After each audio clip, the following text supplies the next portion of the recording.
Dr. Tirta Mandirahudi atau yang biasa dikenal sebagai Dr. Tirta, ia menjadi figur yang menginspirasi banyak orang di Indonesia tentang pentingnya menjaga kesehatan, terutama selama pandemi virus corona pada tahun 2019. Dengan latar belakang sebagai dokter, ia memanfaatkan media sosial untuk mengedukasi masyarakat dengan pendekatan yang santai, kekinian, dan informatif. Ia sering mengangkat isu-isu kesehatan, seperti pentingnya vaksinasi, kebersihan, dan pola hidup sehat, yang disampaikan dengan bahasa sederhana agar mudah dipahami. Keberadaan Dr. Tirta mencerminkan kombinasi antara profesionalisme dalam dunia medis dan inovasi dalam komunikasi.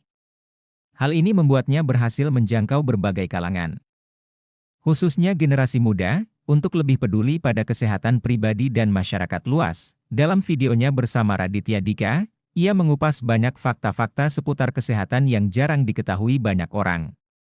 Bukan hanya tentang fakta kesehatan saja, akan tetapi ia juga memberikan kiat-kiat untuk menjaga kesehatan dan kebugaran. Dalam video kali ini, ada 10 fakta kesehatan yang dapat kami rangkum. Apa saja? Simak video ini sampai selesai. Sebelum lanjut, jangan lupa like, komen, dan subscribe untuk video bermanfaat lainnya.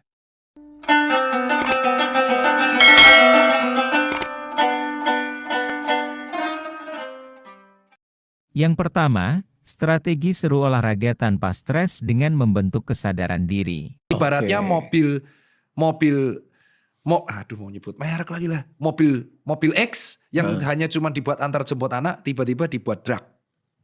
4 kilo, jebol bang pasti. Oke, jadi artinya kita tahu dulu nih, emang sering nggak? Sering nggak sadar olahraga? diri. Ya, kalau Bang Radit sadar, aku dulu sering lari ya selama 10 tahun. Nah pasti futsal 15 menit gak apa-apa. Terus yang nomor 2, jangan gampang kobong. Namanya fun football. Kobong tuh apa? Kebakaran. Aduh gimana ya, gampang ke-trigger. Oh. Gampang ke-trigger sama lawan. Kalau ternyata kita sudah tahu tuh fun football, ya jangan kita jadi kompetitif. Kan rata-rata kayak gitu. Lihatnya fun football, tapi tackle-tacklannya sampai parah, terus gelut. Bener. Ya kadang-kadang juga suka ke bawah sih. Lagi main-main gitu. panas, gue tackle palanya kan. Kok kayak Sergio Ramos. Agak Jadi itu yang pertama kedua tuh ada kesadaran masing-masing. Nah pas aku lihat ada riwayat orang yang nuwun sewu kayak innalillahi ya, bukan kita. Dia lewat karena olahraga berat. Saya melihatnya tuh ternyata H-1-nya dia jet lag. Jadi naik pesawat lebih dari 5 jam. Itu capek bang. Naik pesawat itu ngebuat posisi tubuh kita tuh kehilangan kalori banyak, dehidrasi, dan harusnya nggak boleh olahraga malamnya. Oke. Terus kedua, kurang tidur. Dia tidur cuma 3 jam. Nonton MU kalah pula. Udah nonton MU. Itu Fadil lagi tuh. Nonton MU kalah. Sorenya futsal. Udah dia pasti rentan cedera itu. Iya. Stresnya banyak, kurang tidur. Nah beda sama fans Liverpool, begadang kan happy, pucuk. Yang kedua, kebanyakan makan micin bikin bodoh. Mitos atau fakta?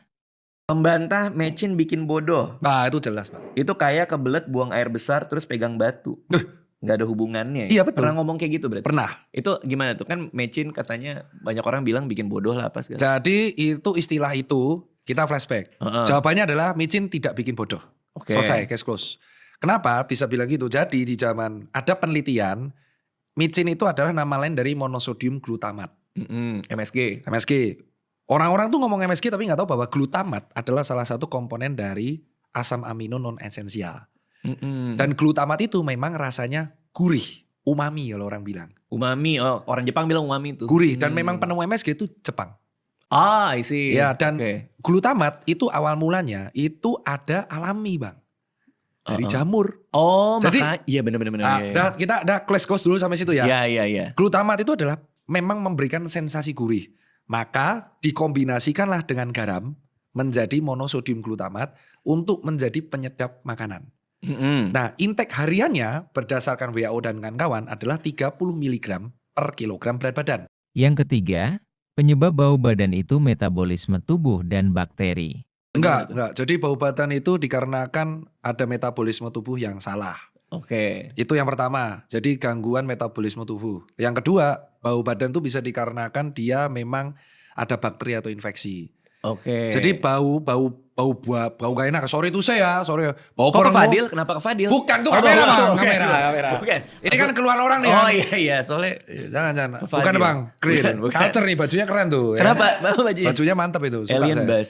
Ya jadi Wah. saya pikir tuh bau yang kedua tuh karena dia baunya tuh badek, perengus, enak. Nah itu kalau orang Jawa bilang. Oke. Itu karena dia bakteri yang dia gak pernah ngurus badannya. Tidak pernah mengurus dan mentreat badannya. Akhirnya bakteri itu nempel di sumber-sumber kelenjar keringat. Nah kelenjar keringat yang rentan ditumpuki bakteri itu apokrin. Dia numpul di paha, leher, sama ketiak. Berarti bukan karena kita kebanyakan makan kari, makan bawang kita jadi bau karena makanan itu enggak ya? Enggak langsung Bagi begitu dari- bang. Enggak. oke. Kalau gitu caranya saya makan sate kambing besok perengus saya bang.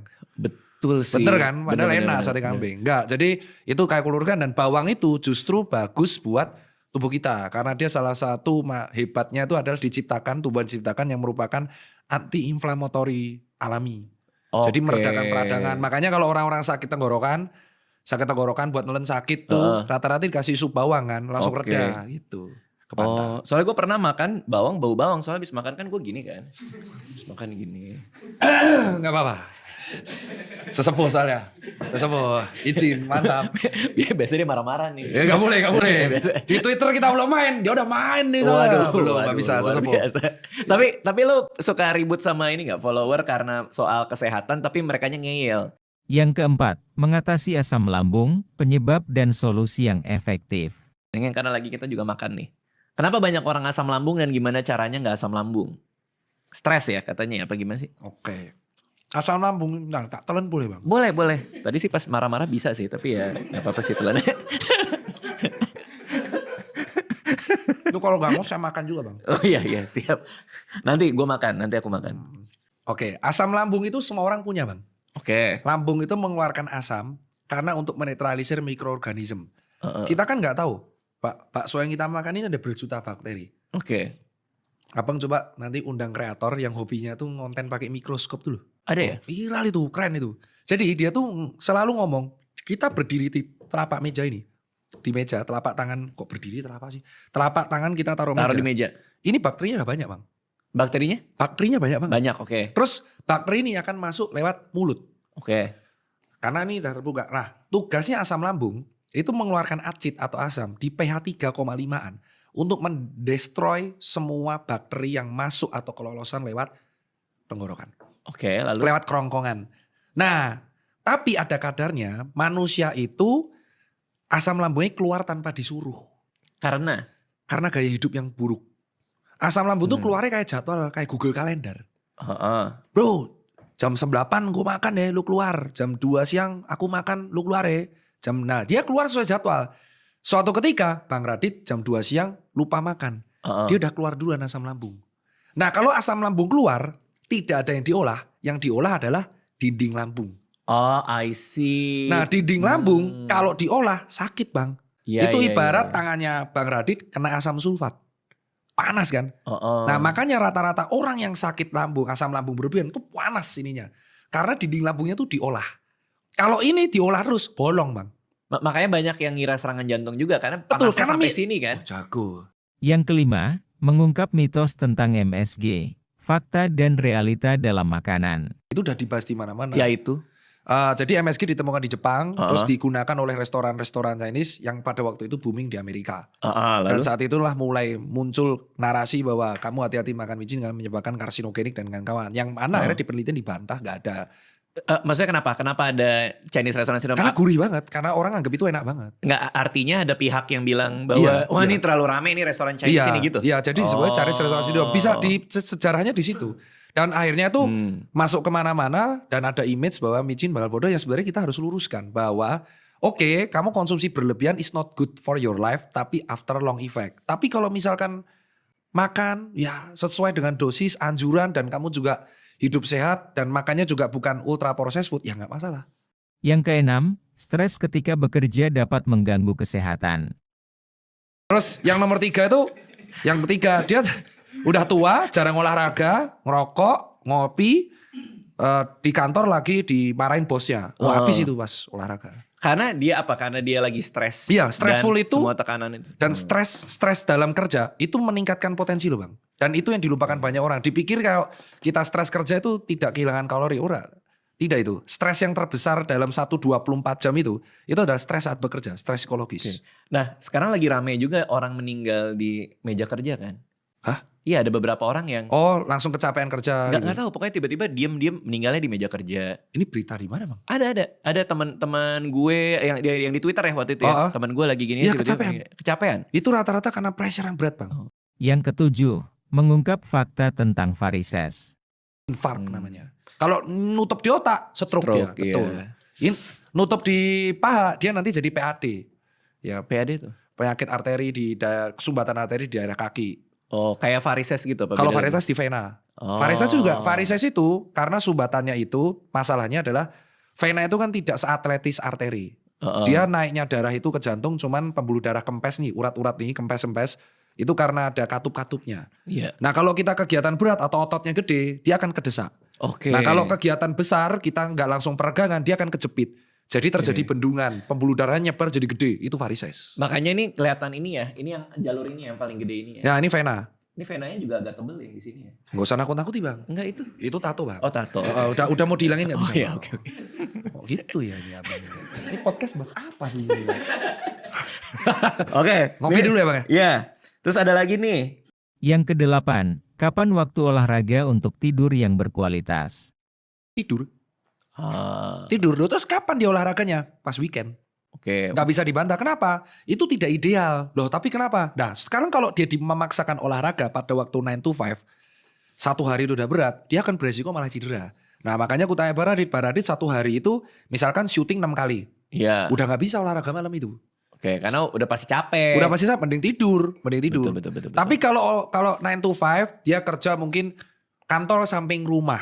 Contoh kantornya Kuningan, kosnya Setiabudi. Ngesot itu kan. Iya. Set, terus makannya kelas atas. Kalau nggak plus west, Wan Satrio. Wah paten lah itulah. Dua-duanya nggak tahu. Pulang nggak pakai LRT, minimal Bluebird, Alphard, Silver. Set. Dia olahraga malam nggak apa-apa. Karena tidak stressful satu harian. Oh. Sampai jam 10 malam olahraga pun nggak apa-apa. Oke. Karena hanya berpengaruh di jam tidur. Jadi semakin malam kita selesai olahraga, semakin susah nanti kita tidur. Oke, karena masih mompa atau? Ya betul, jantungnya masih mompa jedanya 2 jam. Jadi 2 jam setelah henti olahraga, kita biasa jantung tuh masih di 80 ppm. Nah turun di 60 baru bisa bubuk. Oke, terakhir banget nih. Yang kesembilan, efek mengonsumsi MSG berlebihan, mitos atau fakta? Jadi dia konsumsi MSG berlebihan dalam waktu lama. Hmm. Yang kedua adalah sindroma metabolik. Dia konsumsi MSG berlebihan dalam waktu lama. Yang ketiga ya gak jauh-jauh dari dia akan ngerasa sensorik lidahnya akan berkurang. Karena toleransi sama Ya, toleransinya asin. makin turun. Masalahnya dari beberapa penelitian kalau di bawah itu ya nggak apa-apa. Nah terus kenapa bisa ada statement micin bahkan bikin bodoh? Jadi ada penelitian. Yang ke-10, cara makan sehat, sering tapi sedikit. Yang betul adalah makan sering tapi sedikit-sedikit. Iya. Jadi asam lambungnya keluar dikasih lagi makanan. Dikit doang, air putih pun nggak apa-apa. Nah terus jangan langsung makan banyak. Kalap, maka asam lambung akan keluar dari lambung menghancurkan organ yang lain. Yang paling dekat usus. Tapi kalau tidak diubah, dia berpotensi merusak. Jadi dia tidak mematikan tapi menyiksa. Semua tuh hanya karena telat makan kan Iya, sebenarnya. semua karena telat makan. Which is gaya hidup lagi. Gaya hidup. Nah itu karena telat makan toh. Yang kedua, kebanyakan garam, hipertensi. Kebanyakan gula, diabetes. Selama kamu makannya sesuai dengan dosis, tidak ada yang harus ditakutkan. Kalau kamu insecure, kamu tinggal melihat, oh seminggu aku udah olahraga belum? Minimal 150 menit per minggu. Minimal. Kecuali kamu memang pejuang cuan yang susah, ya udah rapel di weekend. Tapi minimal olahraga tuh 150 menit. Mencuci, benerin genteng, jalan tadi ke minimarket tuh bukan olahraga. Oke, iya. Tadi enggak ini sih. Bukan. Ya. Pejalan tuh bukan olahraga. Oh iya, maaf. Ya, bukan. Maaf. Jangan diulang ya Bang ya. Iya, oke, maaf. Ya. Ya. Oke. Itu aktivitas fisik. Aktivitas fisik. Bukan olahraga. Olahraga itu kalau detak jantungnya di atas 90 atau 100 ppm. Oke. Itulah 10 fakta kesehatan yang jarang orang ketahui. Jika berguna untukmu, maka jangan lupa tinggalkan like, komen, dan subscribe.